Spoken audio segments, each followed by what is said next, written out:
ఈ 2024 ఎలక్షన్స్లోనే కాదు, 2014 ఎలక్షన్స్లో కూడా చంద్రబాబు నాయుడు గారు ఎన్ని హామీలు ఇచ్చారు, ఎన్ని అమలు చేశారు.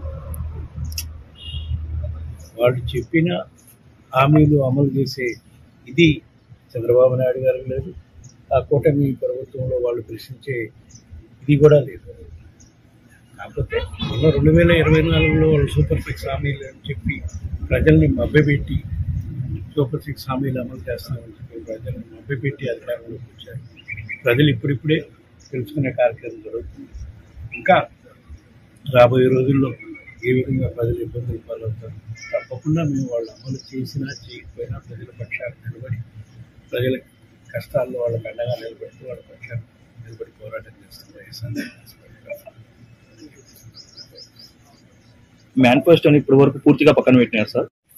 వైఎస్ఆర్ కాంగ్రెస్ పార్టీ ప్రభుత్వంలో టీటీడీకి సామాన్య భక్తులకి మెరుగైన సేవలు అందించడం, దేశవ్యాప్తంగా వెంకటేశ్వర స్వామి వైభవాన్ని కొనసాగించే విధంగా, గొప్పగా కొనసాగించే విధంగా దేవాలయాలు నిర్మాణం చేశాం. సుమారుగా 2000 దేవాలయాలు గ్రామాల్లో గిరిజనులు, హరిజనులు నివసించే ప్రాంతాల్లో నిర్మాణం చేశాం. ఎన్నో మార్పులు తీసుకొచ్చాం. ఎందుకంటే తిరుమల కొండపై ప్లాస్టిక్ని బ్యాన్ చేశాం.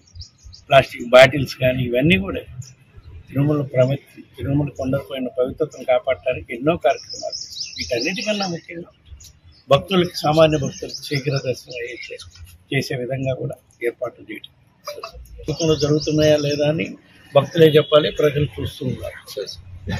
వాటి మీద ఏదైతే చూసుకుంటారు కదా. Please subscribe .news.